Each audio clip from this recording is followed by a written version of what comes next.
He has been part of our conference for a few years now. We've contracted with him for a few more. He makes my job so easy. You don't have to worry about anything, and he goes in and our audience reacts so well to him. He can pick up the vibe of your attendees and just make it all mesh together so well. It has been an absolute pleasure to work with him, and I'm glad he's agreed to come back. Ladies and gentlemen, please welcome Mr. Jeff Havens.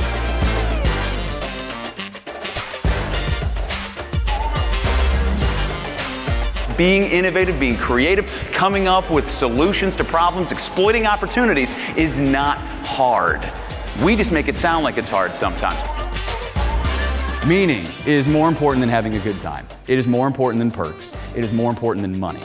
And if you can package what you do in a way that shows people that it will make something meaningful happen in their lives, then you will have built the keystone of a winning customer experience. The most important sentence for young people to understand if you want to have a happy career anywhere that you ever work is, advancement is a process, it is not a right. Would you like the people you work with to scamper down alternate hallways when they see you coming? All of his content is highly relevant, and again, it's just very entertaining, which makes them fantastic.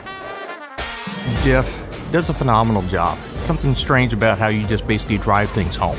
It opens up eyes. We sometimes talk about innovation as though it requires you to have a completely new way of thinking. That is absolutely not true. You want innovation in 4 words? This is the entire process. Ask, think, do, and repeat. That is all it is.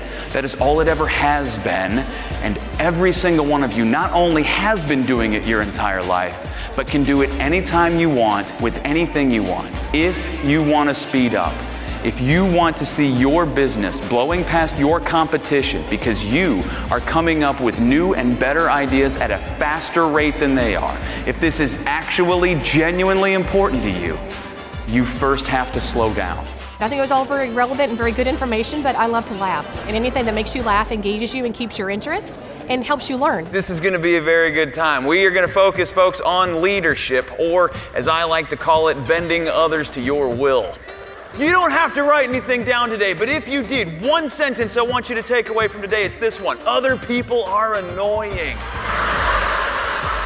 That's why we live in separate homes. His presentations are always, they make you laugh, but they always have a point behind them. The rules that govern our personal relationships are the same rules that need to be governing our professional relationships. Now, I'm not saying you're going to have the same kind of relationship. Obviously, you're not. What I'm saying is the rules that build, strengthen, and sustain relationships.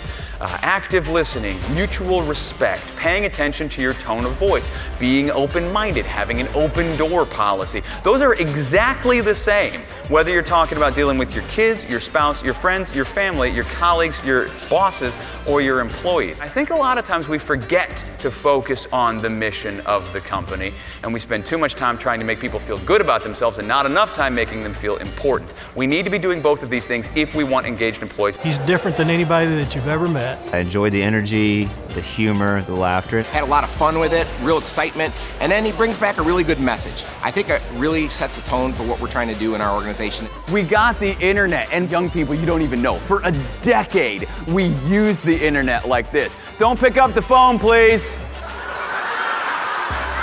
For you older people, for me, for everybody who, like I said earlier, who developed a sense of self before the internet really started taking off, the world is changing faster now than it used to. For all the young people today, though, the world is changing at exactly the same speed that it always has. Positive comments, very positive feedback, so it really fit in with exactly what we do at this conference. We have been striving for millennia to make the world smaller. And ironically, at the exact same time that we got it just about as small as we are ever likely to make it, the world got too big. That is the new reality. Let us look at the chronology of human invention. We have the radio, television, people in space, wheels on luggage. We put wheels on the moon before we put it onto luggage. I want to thank you guys very much.